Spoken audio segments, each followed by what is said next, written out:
Theodore Robert Bundy, Cowell, November 24, 1946 to January 24, 1989, was an American serial killer who kidnapped, raped, and murdered dozens of young women and girls between 1974 and 1978.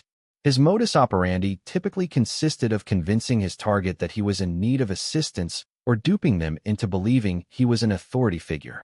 He would then lure his victim to his vehicle, at which point he would bludgeon them unconscious, then restrain them with handcuffs before driving them to a remote location to be sexually assaulted and killed. Bundy killed his first definitively known victim in February 1974 in Washington, and his later crimes stretched to Oregon, Colorado, Utah, and Idaho. He frequently revisited the bodies of his victims, grooming and performing sex acts on the corpses until decomposition and destruction by wild animals made further interactions impossible. Along with the murders, Bundy was also a prolific burglar, and on a few occasions he broke into homes at night and bludgeoned, maimed, strangled, and sexually assaulted his victims in their sleep. In 1975, Bundy was arrested and jailed in Utah for aggravated kidnapping and attempted criminal assault. He then became a suspect in a progressively longer list of unsolved homicides in several states. Facing murder charges in Colorado, Bundy engineered 2 dramatic escapes and committed further assaults in Florida, including 3 murders, before being recaptured in 1978. For the Florida homicides, he received 3 death sentences in 2 trials and was executed in the electric chair at Florida State Prison on January 24, 1989. Biographer and Rule characterized Bundy as a sadistic sociopath who took pleasure from another human's pain and the control he had over his victims, to the point of death and even after. He once described himself as the most cold-hearted son of a bitch you'll ever meet, a statement with which attorney Polly Nelson, a member of his last defense team, agreed. She wrote that Ted was the very definition of heartless evil. Bundy was born Theodore Robert Cowell on November 24, 1946, to Eleanor Louise Cowell at the Elizabeth Lund Home for Unwed Mothers in Burlington, Vermont. His biological father's identity has never been confirmed.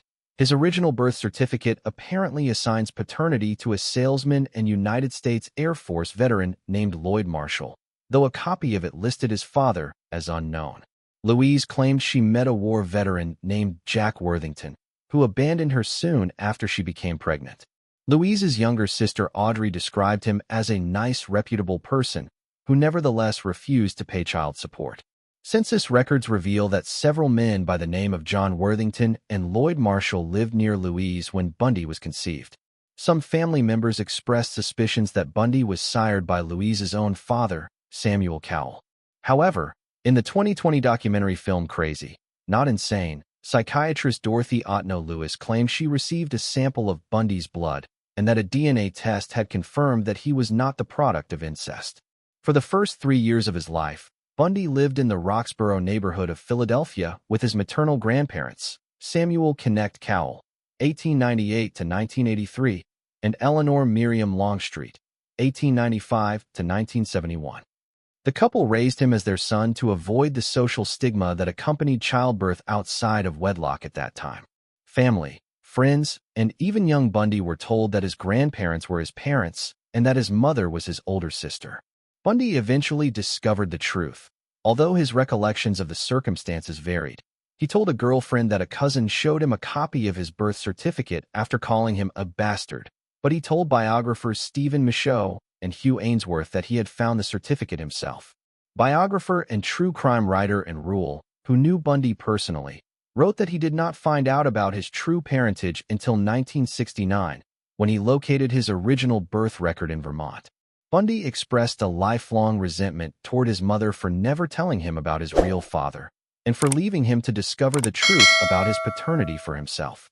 In some interviews, Bundy spoke warmly of his grandparents and told Rule that he identified with, respected, and clung to his grandfather Samuel. In 1987, however, he and other family members told attorneys that Samuel was a tyrannical bully who beat his wife and dog, swung neighborhood cats by their tails, and expressed racist and xenophobic attitudes. In one instance, Samuel reportedly threw his daughter Julia down a flight of stairs for oversleeping. He would sometimes speak aloud to unseen presences, and at least once flew into a violent rage when the question of Bundy's paternity was raised. Bundy described his grandmother as a timid and obedient woman who periodically underwent electroconvulsive therapy for depression, 26, and was afraid to leave their house toward the end of her life. These descriptions of Bundy's grandparents have been questioned in more recent investigations. Some locals in Roxborough remembered Samuel as a fine man and expressed bewilderment at the reports of him being violent. The characterization that Sam was a raging alcoholic and animal abuser was a convenient characterization used to make people justify why Ted was the way he was, said one of Bundy's cousins. From my limited exposure to him, nothing could be farther from the truth. His daughters loved him dearly and had nothing but fond memories of him. In addition, Louise's younger sister Audrey Cowell stated that their mother could not leave her home because she suffered a stroke due to being overweight and was not mentally ill. Bundy as a high school senior in 1965. In 1950, Louise changed her surname from Cowell to Nelson and, at the urging of multiple family members, left Philadelphia with her son to live with cousins Alan and Jane Scott in Tacoma, Washington. The following year, she met Johnny Culpepper Bundy, 1921 to 2007, a hospital cook, at an adult singles night at Tacoma's First Methodist Church. They married later that year, and Johnny formally adopted Bundy. Johnny and Louise conceived 4 children together, and though Johnny tried to include his adopted son in camping trips and other family activities, Bundy remained distant from him. Bundy would later complain to a girlfriend that Johnny was not his real father, wasn't very bright, and didn't make much money. Bundy exhibited disturbing behavior at an early age. Louise's youngest sister, Julia Cowell, recalled awakening from a nap to find herself surrounded by knives from the kitchen and 3-year-old Bundy standing by the bed, smiling. Sandy Holt, a childhood neighbor in Tacoma, recalled Bundy as a mean-spirited kid who liked to inflict pain and suffering and fear. According to Holt, Bundy once engaged in animal cruelty by hanging a stray cat from his backyard clothesline and setting it on fire with lighter fluid. She also claimed that Bundy would take younger children from the neighborhood into the woods, force them to strip, and proceeded to terrorize them. You'd hear them screaming for blocks. I mean, no matter where we were here, we could hear them screaming. Bundy reportedly built makeshift punji traps around his Tacoma neighborhood, injuring at least one girl. Bundy varied his recollections of Tacoma in later years. To Michaud and Ainsworth, he described picking through trash barrels in search of pictures of naked women. To attorney and author Polly Nelson, he said that he perused detective magazines and crime novels for stories that involved sexual violence, particularly when the stories were illustrated with pictures of dead or maimed women. In a letter to Rule, however, he asserted that he never, ever read fact detective magazines and shuddered at the thought that anyone would. He once told Michaud that he would consume large quantities of alcohol and canvass the community late at night in search of undraped windows where he could observe women undressing or whatever else could be seen. Psychologist Al Carlisle claimed that Bundy started fantasizing about women he saw while window peeping or elsewhere and mimicking the accents of some politicians he listened to on the radio. In essence, he was fantasizing about being someone else, someone important. Accounts of Bundy's social life also varied. He told Michaud and Ainsworth that he chose to be alone as an adolescent because he was unable to understand interpersonal relationships. He also claimed to have no natural sense of how to develop friendships. I didn't know what made people want to be friends, Bundy claimed. I didn't know what underlay social interactions. Some people perceived me as being shy and introverted, he said. I didn't go to dances. I didn't go on the beer-drinking outings. I was a pretty, you might call me straight, but not a social outcast in any way. During his time at Hunt Junior High School, Bundy endured merciless teasing from his classmates, who poured cold water on him as he showered in privacy in a stall, shunning the open showers where the rest of his classmates showered. Classmates from Woodrow Wilson High School, however, told Rule that Bundy was well known and well liked there, a medium-sized fish in a large pond. His only significant athletic avocation was downhill skiing, which he pursued enthusiastically with stolen equipment and forged lift tickets.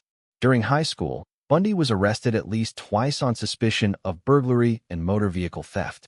At age 18, the details of these incidents were expunged from his record, as is customary in Washington and many other states.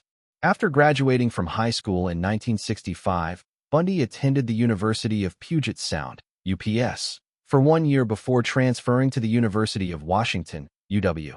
To study Chinese in 1967, he became romantically involved with a UW classmate, Diane Edwards, identified in Bundy biographies by several pseudonyms, most commonly Stephanie Brooks. Bundy later described Edwards as the only woman I ever really loved. In early 1968, Bundy dropped out of college and worked a series of minimum-wage jobs. He also volunteered at the Seattle office of Nelson Rockefeller's presidential campaign and became Arthur Fletcher's driver and bodyguard during Fletcher's campaign for lieutenant governor of Washington state. Edwards graduated in the spring of 1968 and left Washington for San Francisco. Bundy visited her later that year after he earned a scholarship to study Chinese at Stanford University that summer. In August, Bundy attended the 1968 Republican National Convention in Miami.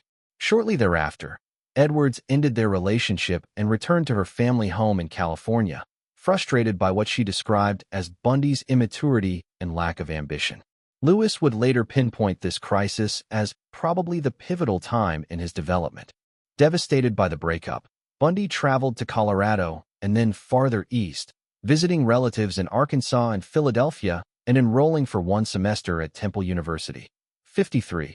During his studies, he frequently visited New York City, where he was drawn to pornography. He immersed himself in violent pornographic literature while nursing his wounds from the breakup. It was also at this time, Rule believed, that Bundy discovered his true parentage in Vermont. Bundy returned to Washington in the fall of 1969 when he met Elizabeth Klopfer, identified in Bundy literature as Meg Anders, Beth Archer, or Liz Kendall, a single mother from Ogden, Utah, who worked as a secretary at the UW School of Medicine. Their tumultuous relationship would continue well past his initial incarceration in Utah. In 1976, Bundy became a father figure to Klopfer's daughter Molly, who was 3 years old when he started dating her mother. He remained in her life until she was aged 10 after he had been arrested. As an adult, Molly wrote of incidents beginning at age 7 in which Bundy was abusive or sexually inappropriate with her. Her accounts include Bundy hitting her in the face, knocking her down, putting her at risk of drowning, indecent exposure, and sexual touching disguised as accidents or games. In mid-1970, Bundy, now focused and goal-oriented, re-enrolled at UW, this time as a psychology major. He became an honor student and was well regarded by his professors. In 1971, he took a job at Seattle's Suicide Hotline Crisis Center. There, he met and worked alongside Rule, a former Seattle police officer and aspiring crime writer who would later write one of the definitive Bundy biographies, The Stranger Beside Me. Rule saw nothing disturbing in Bundy's personality at the time. She described him as kind, solicitous, and empathetic. After graduating from UW in 1972, Bundy joined Governor Daniel J. Evans's re-election campaign. Posing as a college student, he shadowed Evans' opponent, former Governor Albert Rossellini, and recorded his stump speeches for analysis by Evans's team. Evans subsequently appointed Bundy to the Seattle Crime Prevention Advisory Committee. After Evans was re-elected, Bundy was hired as an assistant to Ross Davis, chairman of the Washington State Republican Party. Davis thought well of Bundy and described him as smart, aggressive, and a believer in the system. In early 1973, despite mediocre LSAT scores, Bundy was accepted into the law schools of UPS and the University of Utah, U of U, on the strength of letters of recommendation from Evans, Davis, and several UW psychology professors. During a trip to California on Republican Party business in the summer of 1973, Bundy rekindled his relationship with Edwards. She marveled at his transformation into a serious and dedicated professional, seemingly on the cusp of a significant legal and political career. Bundy continued to date Klopfer as well. Neither woman was aware of the other's existence. In the fall of 1973, Bundy matriculated at UPS Law School and continued courting Edwards, who flew to Seattle several times to stay with him. They discussed marriage. At one point, he introduced her to Davis as his fiancée. 33. In January 1974, Bundy abruptly broke off all contact with Edwards. Her phone calls and letters went unreturned. When she finally reached him by phone a month later, she demanded to know why he had unilaterally ended their relationship without explanation. In a flat, calm voice, he replied, "Diane, I have no idea what you mean," and hung up. She never heard from him again. Bundy later explained, "I just wanted to prove to myself that I could have married her." But Edwards concluded in retrospect that Ted's high-power courtship in the latter part of 1973 had been deliberately planned, that he had waited all those years to be in a position of where he could make her fall in love with him, so that he could drop her, reject her, as she had rejected him. By then, Bundy had begun skipping classes at law school. By April, he had stopped attending entirely, as young women began to disappear in the Pacific Northwest. There is no consensus as to when or where Bundy began killing women. He told different stories to different people and refused to divulge the specifics of his earliest crimes, even as he confessed in graphic detail to dozens of later murders in the days preceding his execution. Bundy told Nelson that he attempted his first kidnapping in Ocean City, New Jersey, in 1969, but did not kill anyone until sometime in 1971 in Seattle. He told psychologist Art Norman that he killed 2 women in Atlantic City while visiting family in Philadelphia in 1969. Bundy hinted to homicide detective Robert D. Keppel that he committed a murder in Seattle in 1972 and another murder in 1973 that involved a hitchhiker near Tumwater, but he refused to elaborate. Rule and Keppel both believed that he might have started killing as a teenager. Bundy's earliest documented homicides were committed in 1974, when he was 27. By his own admission, he had by then mastered the necessary skills, in the era before DNA profiling, to leave minimal incriminating forensic evidence at crime scenes. Shortly after midnight on January 4, 1974, around the time that he terminated his relationship with Edwards, Bundy entered the basement apartment of 18-year-old Karen Sparks, often identified as Joni Lenz, Mary Adams, and Terry Caldwell in Bundy literature, a dancer and student at UW in Seattle's University District. After bludgeoning Sparks with a metal rod from her bed frame, he sexually assaulted her with the same rod, causing extensive internal injuries and rupturing her bladder. Sparks remained unconscious in the hospital for 10 days, 87, and although she survived, she was left with permanent brain damage with significant loss to her vision and hearing. In the early morning hours of February 1st, Bundy broke into the basement room of 21-year-old Linda and Healy, a UW undergraduate who broadcast morning radio weather reports for skiers. He beat her unconscious, dressed her in blue jeans, a white blouse and boots, and carried her away. He later stated that he drove Healy to a secluded area where he raped and murdered her before dumping her body. During the first half of 1974, female college students disappeared at the rate of about 1 per month. On March 12, Donna Gail Manson, a 19-year-old student at Evergreen State College in Olympia, 60 miles, 95 kilometers, southwest of Seattle, left her dormitory to attend a jazz concert on campus, but never arrived. Bundy claimed that he burned Manson's skull in his girlfriend's fireplace down to the last ash in a fit of paranoia and cleanliness. On April 17th, 18-year-old Susan Elaine Rancourt disappeared while on her way to her dorm room after an evening advisors meeting at Central Washington State College in Ellensburg, 110 miles, 175 kilometers, southeast of Seattle. 2 female Central Washington students later came forward to report encounters, one on the night of Rancourt's disappearance, the other 3 nights earlier, with a man wearing a sling who was asking for help carrying a load of books to his brown or tan Volkswagen Beetle. On May 6th, Roberta Kathleen Parks, age 22, left her dormitory at Oregon State University in Corvallis, 260 miles, for 120 kilometers, south of Seattle, to have coffee with friends at the Memorial Union, but never arrived. Bundy claimed that he spotted Parks in the cafeteria and persuaded her to go with him to a bar. After they got into his car, he tied and gagged Parks and drove her back to Washington to be killed, raping her twice on the way. On June 1st, Brenda Carol Ball, age 22, disappeared after leaving the Flame Tavern in Burien, near Seattle-Tacoma International Airport.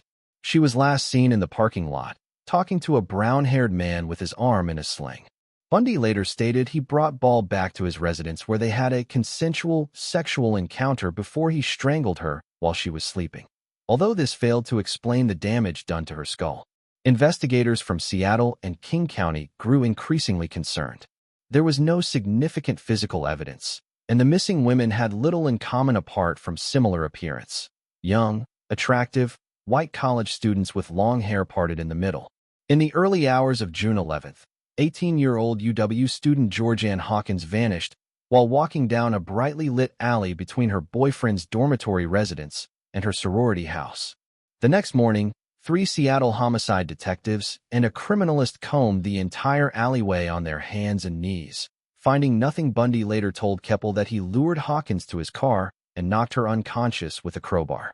After handcuffing her, he drove her to Issaquah, a suburb 20 miles, 30 kilometers, east of Seattle, where he strangled her and spent the entire night with her body.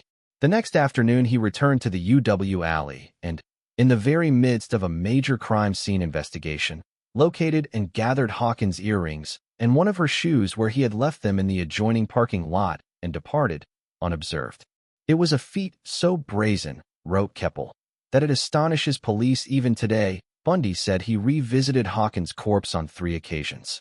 After Hawkins' disappearance was publicized, witnesses came forward to report seeing a man on crutches, with a leg cast, and carrying a briefcase.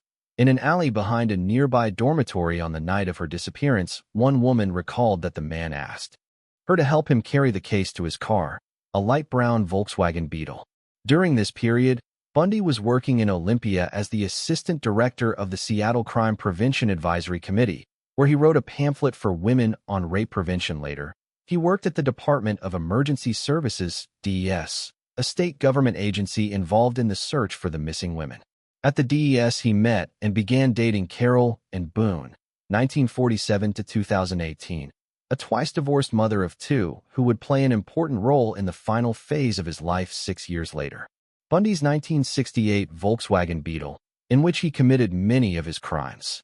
The vehicle was on display at the now-defunct National Museum of Crime and Punishment and is now at the Alcatraz East Crime Museum in Pigeon Forge, Tennessee. Reports of the brutal attack on Sparks and the 6 missing women appeared prominently in newspapers and on television throughout Washington and Oregon. Fear spread among the population. Hitchhiking by young women dropped sharply. Pressure mounted on law enforcement agencies, but the scarcity of physical evidence severely hampered them. Police would not provide reporters with the little information that was available for fear of compromising the investigation. Further similarities between the victims were noted. The disappearances all took place at night, usually near ongoing construction work, and were within a week of midterm or final exams. All of the victims were wearing slacks or blue jeans when they disappeared, and at many crime scenes there were sightings of a man wearing a cast or a sling and driving a brown or tan Volkswagen Beetle. The Washington and Oregon murders culminated on July 14th with the abductions in broad daylight of 2 women from a crowded beach at Lake Sammamish State Park in Issaquah. For female witnesses described an attractive young man wearing a white tennis outfit with his left arm in a sling, speaking with a light accent, perhaps Canadian or British. Introducing himself as Ted, he asked their help in unloading a sailboat from his tan or bronze-colored Volkswagen Beetle. 3 refused. 1 accompanied him as far as his car, saw that there was no sailboat, and fled. 3 additional witnesses saw Ted approach 23-year-old Janice and Ott, a probation caseworker at the King County Juvenile Court, and watched her leave the beach in his company. About 4 hours later, Denise Marie Naslund, a 19-year-old woman who was studying to become a computer programmer, left a picnic to go to the restroom and never returned. Bundy told Michaud and FBI agent William Hagmeyer that Ott was still alive when he returned with Naslund and that he forced one to watch as he assaulted and murdered the other, but he later denied this in an interview with Lewis on the eve of his execution. King County Police, finally armed with a detailed description of their suspect and his car, posted flyers throughout the Seattle area. A composite sketch was printed in regional newspapers and broadcast on local television stations. Klopfer, Rule, a DES employee, and a UW psychology professor all recognized the profile, the sketch, and the car, and reported Bundy as a possible suspect. But detectives, who were receiving up to 200 tips per day, thought it unlikely that a clean-cut law student with no adult criminal record could be the perpetrator. On September 6, two grouse hunters stumbled across the skeletal remains of Ott and Naslund near a service road in Issaquah, 2 miles, 3 kilometers, east of Lake Sammamish State Park. An extra femur and several vertebrae found at the site were later identified by Bundy as those of Hawkins. 6 months later, forestry students from Green River Community College discovered the skulls and mandibles of Healy, Rancourt, Parks and Ball on Taylor Mountain, where Bundy frequently hiked, just east of Issaquah. Manson's remains were never recovered. Rooming house in Salt Lake City, where Bundy lived from September 1974 to October 1975, showing the fire escape used to sneak into his room and windows to the utility room, where he concealed photo souvenirs of his murders. In August 1974, Bundy received a second acceptance from the University of Utah Law School and moved to Salt Lake City, Utah, leaving Klopfer in Seattle. While he called Klopfer often, he dated at least a dozen other women. As he studied the first-year law curriculum a second time, Bundy was devastated to find out that the other students had some intellectual capacity that he did not. He found the classes completely incomprehensible. "It was a great disappointment to me," he said. A new string of homicides began the following month, including 2 that would remain undiscovered until Bundy confessed to them shortly before his execution. On September 2nd, Bundy raped and strangled a still unidentified hitchhiker in Idaho, then returned the next day to photograph and dismember the corpse before disposing of the remains in a nearby river. On October 2nd, he abducted 16-year-old Nancy Wilcox in Holiday, Utah, a suburb of Salt Lake City. Bundy confessed that Wilcox was walking on a poorly lit main roadway when he parked his car and forced her into an orchard at knife point. He then restrained her, put her into his vehicle, and drove back to his apartment, where he allegedly kept her for 24 hours. Bundy informed investigators that her remains were buried near Capitol Reef National Park, some 200 miles, 320 kilometers, south of Holiday, but they were never found. On October 18th, Melissa Ann Smith, the 17-year-old daughter of the police chief of Midvale, another Salt Lake City suburb, disappeared after leaving a pizza parlor at around 9:30 p.m. Her nude body was found in a nearby mountainous area 9 days later. Post-mortem examination indicated that she may have remained alive for up to 7 days following her disappearance. On October 31st, Laura and Am, also aged 17, disappeared in Lehi, 25 miles, 40 kilometers, south of Salt Lake City, after leaving a Halloween party by herself just after midnight. She was last seen trying to hitchhike. Her nude body was found by hikers 9 miles, 14 kilometers, to the northeast in American Fork Canyon on Thanksgiving Day. The medical examiner estimated that Em had died on November 20th, 20 days after her disappearance. Both Smith and Em had been beaten, raped, sodomized, and strangled with nylon stockings. Years later, Bundy described his post-mortem rituals with the corpses of Smith and Am, including hair shampooing and application of makeup. In the late afternoon of November 8th, Bundy approached 18-year-old telephone operator Carol Duranch at Fashion Place Mall in Murray, less than a mile from the Midvale restaurant where Smith was last seen. He identified himself as Officer Roseland of the Murray Police Department, told Duranch that someone had attempted to break into her car, and asked her to accompany him to the station to file a complaint. When Duranch, residential area in his Volkswagen Beetle during the pre-dawn hours, and fleeing at high speed after seeing the patrol car.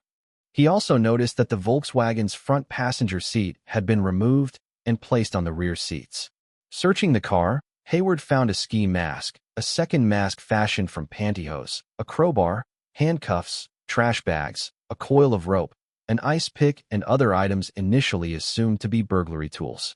Bundy explained that the ski mask was for skiing. He had found the handcuffs in a dumpster, and the rest were common household items. However, Detective Jerry Thompson remembered a similar suspect and car description from the Duranch kidnapping in November 1974, and Bundy's name from Klopfer's phone call a month later. In a search of Bundy's apartment, police found a guide to Colorado ski resorts with a checkmark by the Wildwood Inn, and a brochure that advertised the Viewmont High School play in Bountiful, where Kent had disappeared. Police did not have sufficient evidence to detain Bundy, so he was released on his own recognizance. Bundy later said that searchers missed a hidden collection of Polaroid photographs of his victims, which he destroyed after he was released.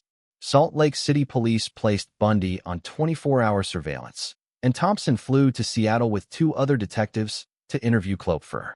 She told them that in the year prior to Bundy's move to Utah, she had discovered objects that she couldn't understand in her house and in Bundy's apartment.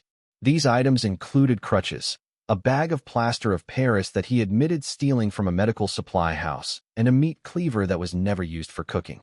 Additional objects included surgical gloves, an oriental knife in a wooden case that he kept in his glove compartment, and a sack full of women's clothing. Bundy was perpetually in debt, and Klopfer suspected that he had stolen almost everything of significant value that he possessed. When she confronted him over a new TV and stereo, he warned her, "If you tell anyone, I'll break your fucking neck."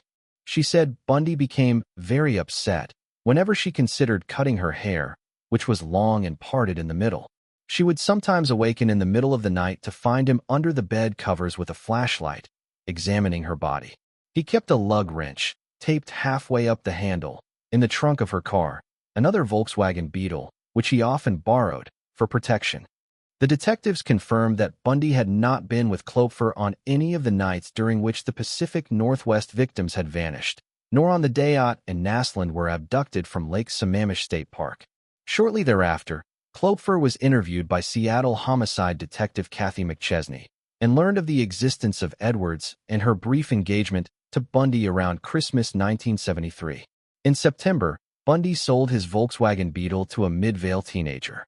Utah police immediately impounded the vehicle, and FBI technicians dismantled and searched it. Hairs were discovered matching samples obtained from Campbell's body. Later, they also identified hair strands microscopically indistinguishable from those of Smith and DeRanch. FBI lab specialist Robert Neal concluded that the presence of hair strands in one car matching 3 different victims who had never met one another would be a coincidence of mind-boggling rarity. On October 2nd, detectives put Bundy into a lineup. DeRanch immediately identified him as Officer Roseland, and witnesses from Bountiful recognized him as the stranger at the Viewmont High School auditorium. There was insufficient evidence to link him to Kent, whose body had not yet been found, but more than enough evidence to charge him with aggravated kidnapping and attempted criminal assault in the DeRanch case.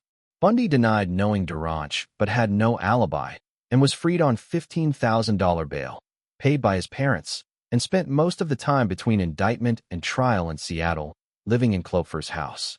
Seattle police had insufficient evidence to charge him in the Pacific Northwest murders, but kept him under close surveillance.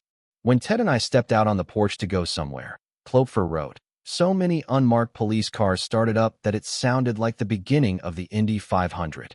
In November, the 3 principal Bundy investigators, Jerry Thompson from Utah, Robert Keppel from Washington, and Michael Fisher from Colorado, met in Aspen, Colorado, and exchanged information with 30 detectives and prosecutors from 5 states.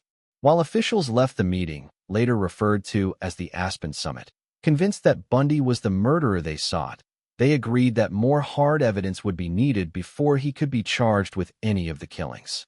In February 1976, Bundy stood trial for the DeRanch kidnapping.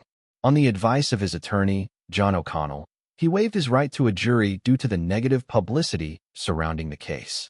After a 4-day bench trial and a weekend of deliberation, Judge Stuart Hansen Jr. found Bundy guilty of kidnapping and assault.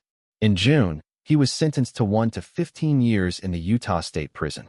In October, Bundy was found hiding in bushes in the prison yard carrying an escape kit, road maps, airline schedules, and a social security card, and spent several weeks in solitary confinement. Later that month, Colorado authorities charged him with Campbell's murder. After a period of resistance, he waived extradition proceedings and was transferred to Aspen in January 1977. On June 7, 1977, Bundy was transported 40 miles, 64 kilometers, from the Garfield County Jail in Glenwood Springs to Pitkin County Courthouse in Aspen for a preliminary hearing. He had elected to serve as his own attorney, and as such was excused by the judge from wearing handcuffs or leg shackles. During a recess, Bundy asked to visit the courthouse's law library to research his case. While shielded from his guard's view behind a bookcase, he opened a window and jumped to the ground from the 2nd story, injuring his right ankle as he landed. After shedding an outer layer of clothing, Bundy limped through Aspen as roadblocks were being set up on its outskirts, then hiked south onto Aspen Mountain. Near its summit, he broke into a hunting cabin and stole food, clothing, and a rifle. The following day, Bundy left the cabin and continued south toward the town of Crested Butte, but became lost in the forest. For 2 days, he wandered aimlessly on the mountain, missing 2 trails that led downward to his intended destination. On June 10th, Bundy broke into a camping trailer on Maroon Lake, 10 miles, 16 kilometers, south of Aspen, taking food and a ski parka. However, instead of continuing southward, he walked back north toward Aspen, eluding roadblocks and search parties along the way. 3 days later, he stole a car at the edge of an Aspen golf course. Cold, sleep-deprived, and inconstant. Pain from his sprained ankle, Bundy drove back into Aspen, where 2 police officers noticed his car weaving in and out of its lane and pulled him over. He had been a fugitive for 6 days. In the car were maps of the mountain area around Aspen that prosecutors were using to demonstrate the location of Campbell's body. As his own attorney, Bundy had rights of discovery, indicating that his escape had been planned. Back in jail in Glenwood Springs, Bundy ignored the advice of friends and legal advisors to stay put. The case against him, already weak at best, was deteriorating steadily as pretrial motions consistently resolved in Bundy's favor and significant pieces of evidence were ruled inadmissible. A more rational defendant might have realized that he stood a good chance of acquittal, and that beating the murder charge in Colorado would probably have dissuaded other prosecutors. With as little as a year and a half to serve on the Duranch conviction, had Ted persevered, he could have been a free man. Instead, Bundy assembled a new escape plan. He acquired a detailed floor plan of the Garfield County Jail and a hacksaw blade from other inmates. He accumulated $500 in cash, smuggled in over a 6-month period by visitors, Boone in particular. During the evenings, while other prisoners were showering, Bundy sought a hole about 1 square foot, 0.093 square meters, between the steel reinforcing bars in his cell's ceiling. Having lost 35 pounds, 16 kilograms, he was able to wriggle through and explore the crawl space above in the weeks that followed. Multiple reports from an informant of movement within the ceiling during the night were not investigated. By late 1977, Bundy's impending trial had become a cause célèbre in the small town of Aspen, and Bundy filed a motion for a change of venue to Denver. On December 23rd, the Aspen trial judge granted the request, but to Colorado Springs, where juries had historically been hostile to murder suspects. On the night of December 30th, with most of the jail staff on Christmas break and nonviolent prisoners on furlough with their families, Bundy piled books and files in his bed, covered them with a blanket to simulate his sleeping body, and climbed into the crawl space. He broke through the ceiling into the apartment of the chief jailer, who was out for the evening with his wife, changed into street clothes from the jailer's closet, and walked out the front door to freedom. After stealing a car, Bundy drove eastward out of Glenwood Springs, but the car soon broke down in the mountains on Interstate 70. A passing motorist gave him a ride into Vail, 60 miles, 97 kilometers, to the east. From there he caught a bus to Denver, where he boarded a morning flight to Chicago. Back in Glenwood Springs, the jail's skeleton crew did not discover the escape until noon on December 31st, more than 17 hours later. By then, Bundy was already in Chicago. From Chicago, Bundy traveled by train to Ann Arbor, Michigan, where he was present in a local tavern on January 2nd. 5 days later, he stole a car and drove south to Atlanta, where he boarded a bus and arrived in Tallahassee, Florida, on the morning of January 8th. He stayed for 1 night at a hotel before renting a room under the alias Chris Hagen at a boarding house near the Florida State University, FSU campus. Bundy later said that he initially resolved to find legitimate employment and refrain from further criminal activity, knowing he could probably remain free and undetected in Florida indefinitely as long as he did not attract the attention of police. But his lone job application at a construction site had to be abandoned when he was asked to produce identification. He reverted to his old habits of shoplifting and stealing money and credit cards from women's wallets left in shopping carts at local grocery stores. In the early hours of January 15, 1978, 1 week after his arrival in Tallahassee, Bundy entered FSU's Chi Omega sorority house through a rear door with a faulty locking mechanism. Beginning at about 2:45 a.m., he bludgeoned Margaret Elizabeth Bowman, aged 21, with a piece of oak firewood as she slept, then garroted her with a nylon stocking. He then entered the bedroom of 20-year-old Lisa Janet Levy and beat her unconscious, strangled her, tore one of her nipples, bit deeply into her left buttock, and sexually assaulted her with a hair mist bottle. In an adjoining bedroom, he attacked Kathy Kleiner, aged 21, breaking her jaw and deeply lacerating her shoulder, and Karen Chandler, aged 21, who suffered a concussion, broken jaw, loss of teeth, and a crushed finger. Chandler and Kleiner survived the attack. Kleiner attributed their survival to automobile headlights illuminating the interior of their room and frightening away the attacker. Tallahassee detectives determined that the 4 attacks took place in a total of less than 15 minutes, within earshot of more than 30 witnesses who heard nothing. After leaving the sorority house, Bundy broke into a basement apartment 8 blocks away and attacked 21-year-old FSU student Cheryl Thomas, dislocating her shoulder and fracturing her jaw and skull in 5 places. She was left with permanent deafness in her left ear and equilibrium damage that ended her dance career. On Thomas's bed, police found a semen stain and a pantyhose mask containing 2 hairs similar to Bundy's in class and characteristic. On February 8th, Bundy drove 150 miles, 240 kilometers, east to Jacksonville in a stolen FSU van. In a parking lot, he approached 14-year-old Leslie Parmenter, the daughter of the Jacksonville Police Department's chief of detectives, identifying himself as Richard Burton, Fire Department, but retreated when Parmenter's older brother arrived and confronted him. That afternoon, he backtracked 60 miles, 97 kilometers, westward to Lake City. At Lake City Junior High School the following morning, 12-year-old Kimberly Diane Leach was summoned to her homeroom by a teacher to retrieve a forgotten purse. She never returned to class. 7 weeks later, after an intensive search, her partially mummified remains were found in a pig farrowing shed near Sewanee River State Park, 35 miles, 56 kilometers, northwest of Lake City. Forensic experts surmised that Leach had been sexually assaulted before having her throat cut and her genitals mutilated with a knife.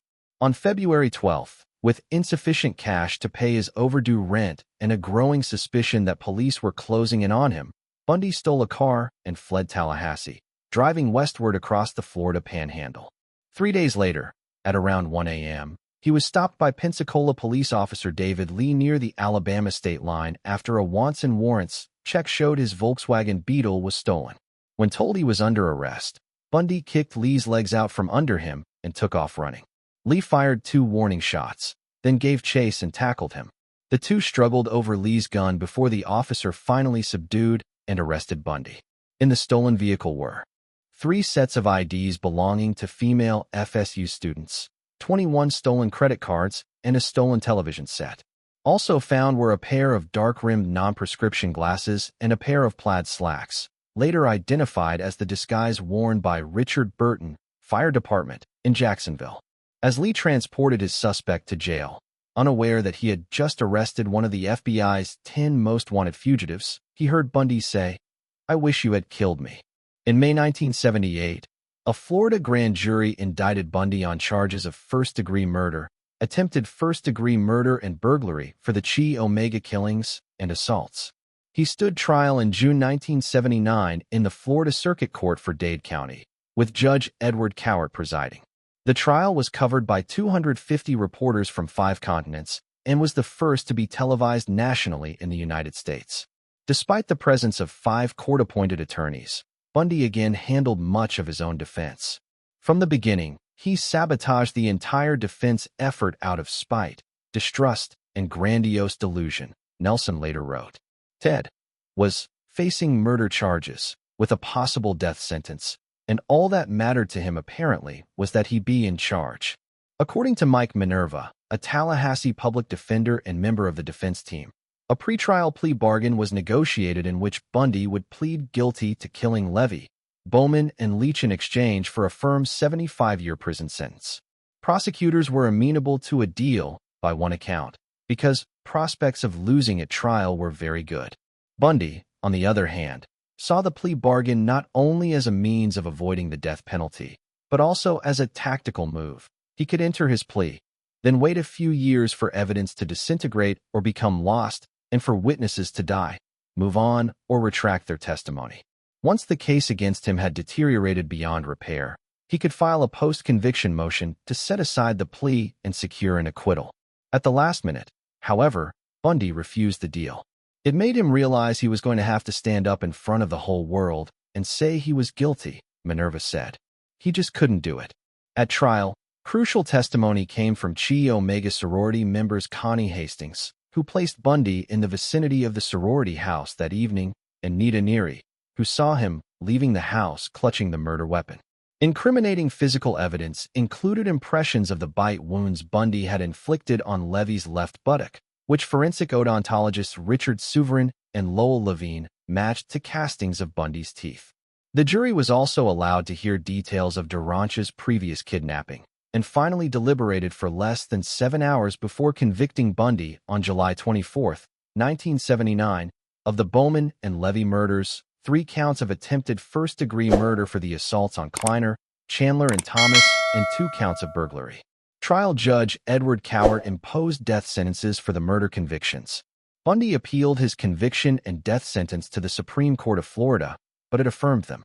6 months later, a second trial took place in Orlando for the abduction and murder of Leach.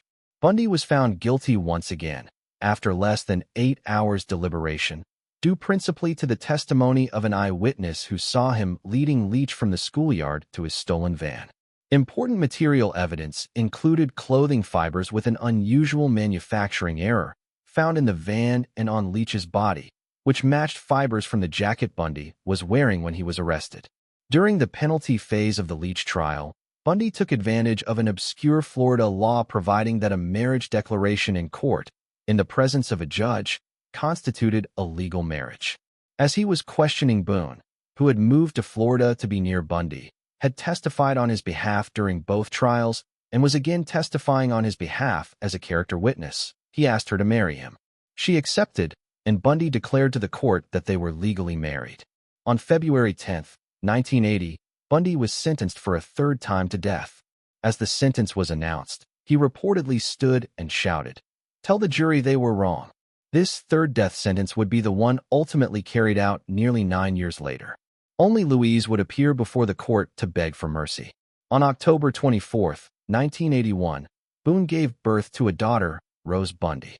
While conjugal visits were not allowed at the Florida State Prison in Rayford, where Bundy was incarcerated, inmates were known to pool their money in order to bribe guards to allow them intimate time alone with their female visitors.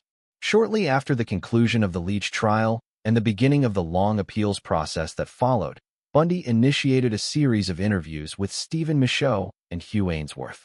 Speaking mostly in 3rd person to avoid the stigma of confession, he began for the first time to divulge details of his crimes and thought processes. Bundy recounted his career as a thief, confirming Klopfer's longtime suspicion that he had shoplifted virtually everything of substance that he owned. "The big payoff for me," he said, "was actually possessing whatever it was I had stolen. I really enjoyed having something that I had wanted and gone out and taken." Possession proved to be an important motive for rape and murder as well. Sexual assault, he said, fulfilled his need to totally possess his victims. At first, Bundy killed his victims as a matter of expediency to eliminate the possibility of being caught, but later, murder became part of the adventure. The ultimate possession was, in fact, the taking of the life, he said, and then, the physical possession of the remains. Bundy also confided in Special Agent William Hagmeyer of the FBI Behavioral Analysis Unit. Hagmeyer was struck by the deep, almost mystical satisfaction that Bundy took in murder. He said that after a while, murder is not just a crime of lust or violence, Hagmeyer related. It becomes possession. They are part of you. The victim becomes a part of you, and you too are forever one. And the grounds where you kill them or leave them become sacred to you, and you will always be drawn back to them. Bundy told Hagmeyer that he considered himself to be an amateur, an impulsive killer in his early years, before moving into what he termed his prime or predator phase at about the time of Healy's murder in 1974. This implied that he began killing well before 1974, although he never explicitly admitted having done so. Bundy mugshot after his sentencing for the murder of Leach, February 1980. 3 sets of IDs belonging to female FSU students, 21 stolen credit cards, and a stolen television set. Also found were a pair of dark-rimmed non-prescription glasses and a pair of plaid slacks, later identified as the disguise worn by Richard Burton, Fire Department, in Jacksonville. As Lee transported his suspect to jail, unaware that he had just arrested one of the FBI's 10 most wanted fugitives, he heard Bundy say, "I wish you had killed me." In May 1978, a Florida grand jury indicted Bundy on charges of first-degree murder, attempted first-degree murder and burglary for the Chi Omega killings, and assaults. He stood trial in June 1979 in the Florida Circuit Court for Dade County, with Judge Edward Cowart presiding. The trial was covered by 250 reporters from 5 continents and was the first to be televised nationally in the United States. Despite the presence of 5 court-appointed attorneys, Bundy again handled much of his own defense. From the beginning, he sabotaged the entire defense effort out of spite, distrust, and grandiose delusion, Nelson later wrote. Ted was facing murder charges with a possible death sentence, and all that mattered to him apparently was that he be in charge. According to Mike Minerva, a Tallahassee public defender and member of the defense team, a pretrial plea bargain was negotiated in which Bundy would plead guilty to killing Levy, Bowman, and Leach in exchange for a firm 75-year prison sentence. Prosecutors were amenable to a deal, by one account, because prospects of losing at trial were very good. Bundy, on the other hand, saw the plea bargain not only as a means of avoiding the death penalty, but also as a tactical move. He could enter his plea, then wait a few years for evidence to disintegrate or become lost, and for witnesses to die, move on, or retract their testimony. Once the case against him had deteriorated beyond repair, he could file a post-conviction motion to set aside the plea and secure an acquittal. At the last minute, however, Bundy refused the deal. It made him realize he was going to have to stand up in front of the whole world and say he was guilty, Minerva said. He just couldn't do it. At trial, crucial testimony came from Chi Omega sorority members Connie Hastings, who placed Bundy in the vicinity of the sorority house that evening, and Nita Neary, who saw him leaving the house clutching the murder weapon. Incriminating physical evidence included impressions of the bite wounds Bundy had inflicted on Levy's left buttock, which forensic odontologists Richard Suverin and Lowell Levine matched to castings of Bundy's teeth. The jury was also allowed to hear details of Duranche's previous kidnapping, and finally deliberated for less than 7 hours before convicting Bundy on July 24, 1979, of the Bowman and Levy murders, 3 counts of attempted first-degree murder for the assaults on Kleiner, Chandler, and Thomas, and 2 counts of burglary. Trial Judge Edward Cowart imposed death sentences for the murder convictions. Bundy appealed his conviction and death sentence to the Supreme Court of Florida, but it affirmed them. 6 months later, a second trial took place in Orlando for the abduction and murder of Leach. Bundy was found guilty once again, after less than 8 hours deliberation, due principally to the testimony of an eyewitness who saw him leading Leach from the schoolyard to his stolen van. Important material evidence included clothing fibers with an unusual manufacturing error found in the van and on Leach's body, which matched fibers from the jacket Bundy was wearing when he was arrested. During the penalty phase of the Leach trial, Bundy took advantage of an obscure Florida law providing that a marriage declaration in court, in the presence of a judge, constituted a legal marriage. As he was questioning Boone, who had moved to Florida to be near Bundy, had testified on his behalf during both trials, and was again testifying on his behalf as a character witness, he asked her to marry him. She accepted, and Bundy declared to the court that they were legally married. On February 10, 1980, Bundy was sentenced for a 3rd time to death. As the sentence was announced, he reportedly stood and shouted, "Tell the jury they were wrong." This 3rd death sentence would be the one ultimately carried out nearly 9 years later.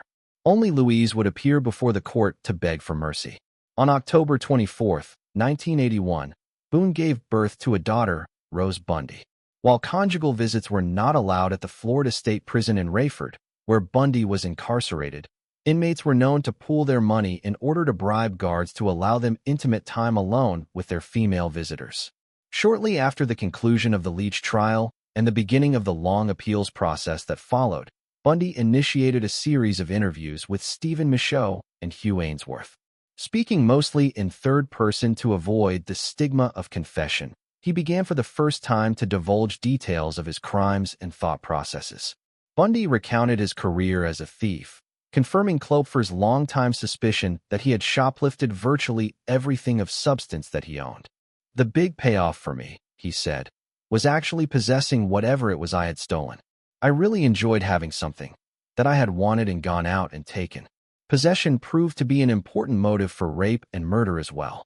Sexual assault, he said, fulfilled his need to totally possess his victims.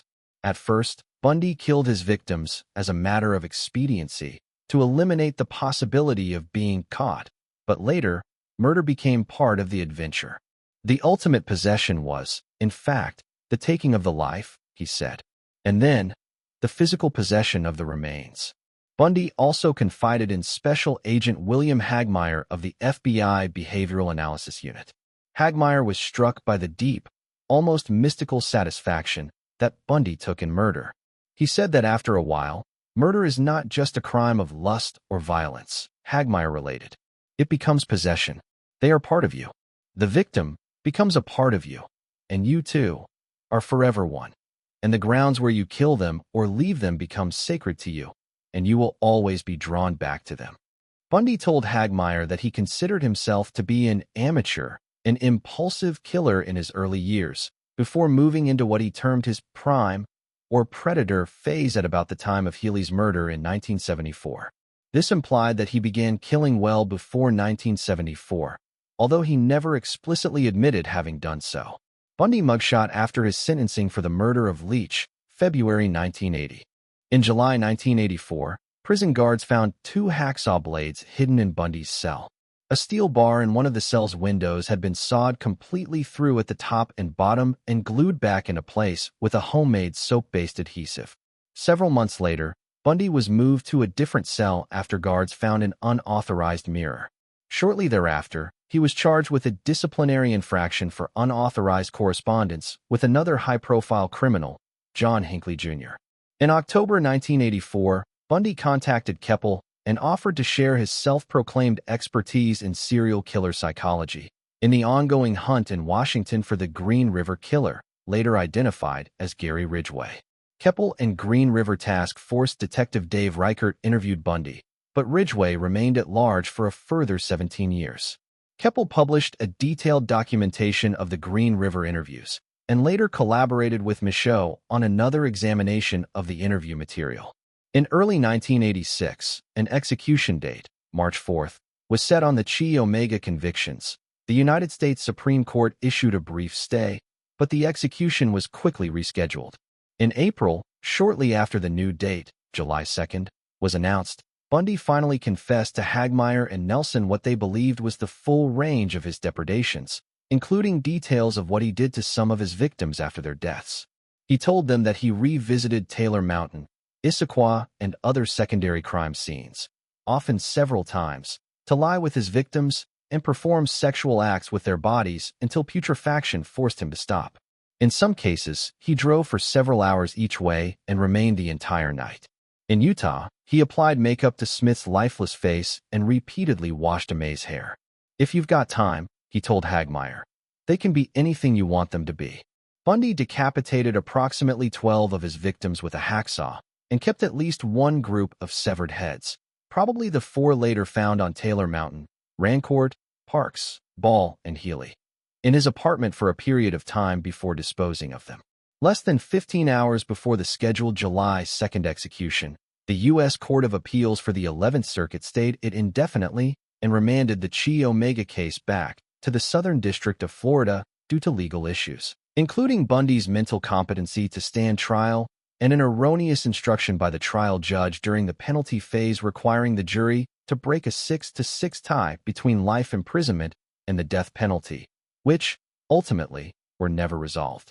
A new date, November 18th, was then set to carry out the Leach sentence.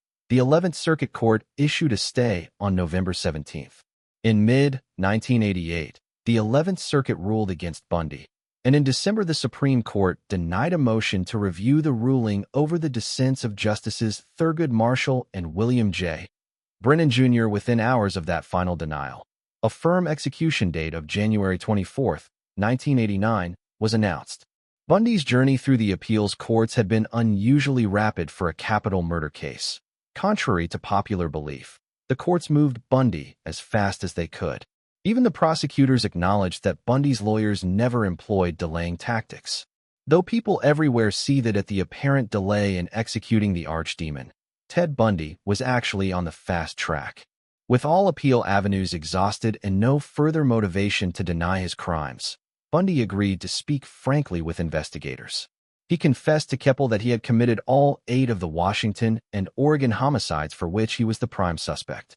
He described 3 additional previously unknown victims in Washington and 2 in Oregon whom he declined to identify if indeed he ever knew their identities. He said he left a 5th corpse, Manson's, on Taylor Mountain, but incinerated her head in Klopfer's fireplace.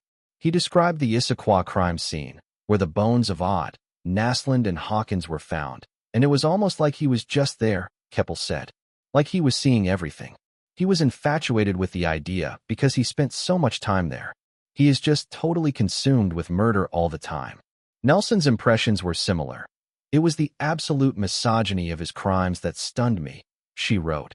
His manifest rage against women. He had no compassion at all. He was totally engrossed in the details. His murders were his life's accomplishments. Bundy confessed to detectives from Idaho, Utah, and Colorado that he had committed numerous additional homicides, including several that were unknown to the police. He explained that when he was in Utah, he could bring his victims back to his apartment, where he could reenact scenarios depicted on the covers of detective magazines. A new ulterior strategy quickly became apparent. He withheld many details, hoping to parlay the incomplete information into yet another stay of execution. Despite warnings from his appellate attorneys that the spectacle of peddling information for time would turn the courts against Bundy, Bundy began offering investigators piecemeal information regarding some of his murders. There are other buried remains in Colorado, he admitted, but he refused to elaborate. The new strategy, immediately dubbed Ted's Bones for Time scheme, served only to deepen the resolve of authorities to see Bundy executed on schedule and yielded little new detailed information. In cases where he did give details, nothing was found. Colorado Detective Matt Linville interpreted this as a conflict between his desire to postpone his execution by divulging information and his need to remain in total possession, the only person who knew his victims' true resting places. When it became clear that no further stays would be forthcoming from the courts, Bundy supporters began lobbying for the only remaining option, executive clemency. Diana Weiner, a young Florida attorney and Bundy's last purported love interest, asked the families of several Colorado and Utah victims to petition Florida Governor Bob Martinez for a postponement to give Bundy time to reveal more information. All refused. The families already believed that the victims were dead and that Ted had killed them, wrote Nelson. They didn't need his confession. Martinez made it clear that he would not agree to further delays in any case. We are not going to have the system manipulated, he told reporters.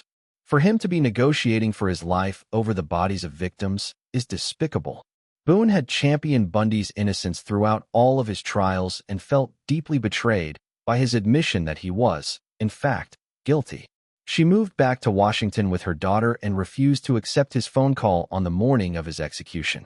She was hurt by his relationship with Diana Weiner, Nelson wrote, and devastated.